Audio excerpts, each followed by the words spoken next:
Jo crec que fa moltíssims anys, moltíssims perquè amb les meves converses amb gent que té molts anys, gent fins i tot de més de 80 anys, ells recorden que el món gai bueno, el tenien com una cosa que existia en el poble de Sitges, vol dir que estem parlant de fa 80 anys.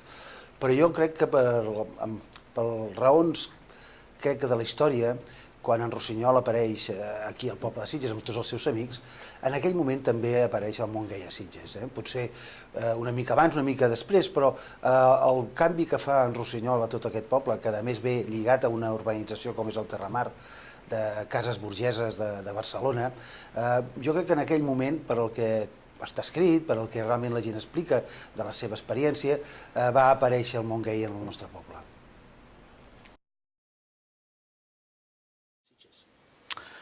L'ambient gay en un sentit ampli, és a dir, perquè clar, la pregunta de quan va venir o quan va aparèixer el primer gai a Sitges o quan va néixer el primer gai a Sitges, aquesta és incontestable, no? Però sí que ens hem de posar en un context històric, que és per què Sitges es converteix en una destinació o en un lloc de residència de gais, i és Sitges i no un altre lloc, no? I això s'ha d'entendre en un doble context. Per una banda, Sitges és una població turística molt antiga, que durant els anys 30 és una destinació turística internacional i al mateix temps és una zona d'estiueig de la burgesia de Barcelona. Aquí es produeix un primer factor, que és que les bones famílies barcelonines, quan els hi sortia un fill homosexual i no el volien ensenyar, doncs el que feien era enviar-lo a la casa de Sitges.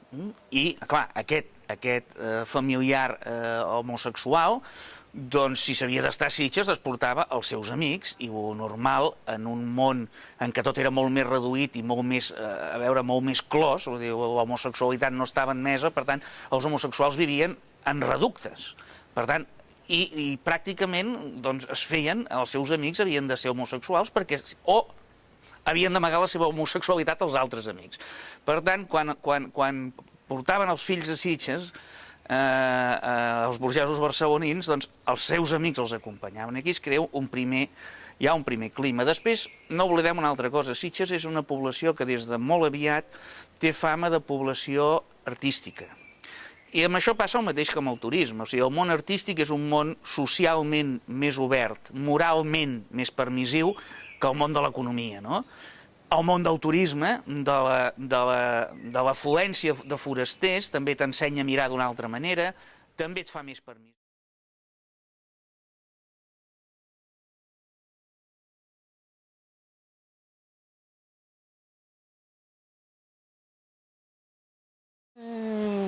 A ver, la gente de Sitges siempre había sido muy liberal y no les estorbaba para nada el mundo gay. A los únicos que les estorbaba pues eran a 4 del ayuntamiento, que eran los que azuzaban al Cabo Robles para que saliera a hacer redadas. Pero teníamos muy buena amistad con los policías, Pedro, Joaquín, bueno, 2 que ya están muertos, y venían y me avisaban: Julia, cuidado, cuidado, que esta noche hay redada. Ya estábamos preparados. ¿En qué sentido estabais preparados? ¿Qué tipo de redada? Pues que la gente estaba sentada, no había ruido, no había nada. Incluso cuando llegaba algún señor, que nos pasó un caso muy divertido con un amigo mío, llegaba algún señor que no conocíamos, Juan desde el rincón, que era el que ponía la música, daba 2 palmadas y todos con la copa. Nada de, a lo mejor se estaban dando un besito, que era todo lo más que se daban, pues entonces todos con la copa bien puesta y bien tiesos y bien elegantes. Y entonces llegó un señor, Raymond, un señor mallorquín, que escribió. Era muy diferente ahora, porque por ejemplo en esos bares había muchas señoras que venían con... Extranjeras, holandesas muchas holandesas.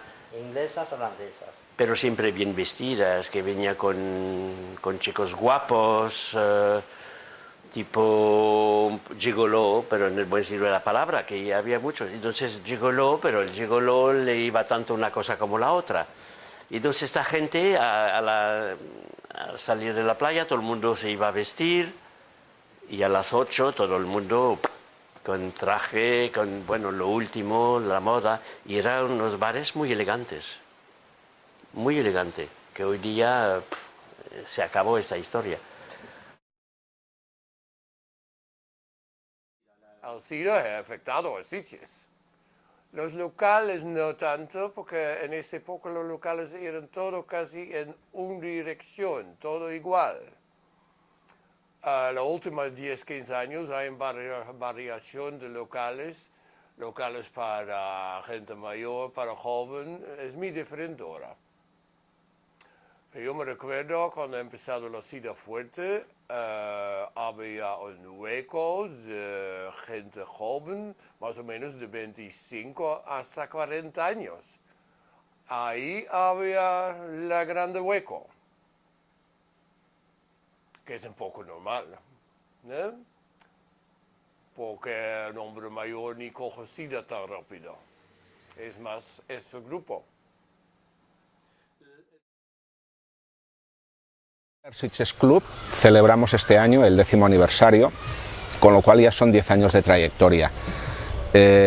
Los inicios, fuimos un grupo de amigos aquí en Sitges con unas mismas inquietudes dentro del mundo bear y decidimos hacer unos primeros encuentros entre nosotros, los cuales nos juntamos entre 30 a 40 personas, no más, y esto fue creciendo. ¿Qué ocurre? Que el boca a boca es la mejor publicidad que hay, hasta llegar a donde hemos llegado hoy, ¿no? Y bueno, de las primeras cenas pasamos a organizar los primeros encuentros. Hace 6 años que estamos organizando meetings en el mes de mayo y al mismo tiempo la fiesta aniversario nuestra que la hacemos en el mes de septiembre. Bueno, humildemente nos gustaría dejar clara la pequeña aportación que nuestra asociación hace a lo que es el cierre de temporada, ¿no?, de Sitges. De hecho, el año pasado se manejaron ya unas cifras importantes, pero este año las cifras dicen que se ha facturado en una media de unos 7 días que ha durado el evento, ha dejado 3 millones de euros en la ciudad. Estamos hablando de más de 500 millones de las antiguas pesetas. Sabemos que con lo que representa la temporada en sí es un pequeño granito de arena, pero sí nos sentimos muy orgullosos de haber colaborado de esta forma, porque todo el mundo se ve beneficiado, no solo aquellos que son sponsors, sino todo el conjunto de la hostelería y comercio de Sitges se ha visto beneficiado de este evento.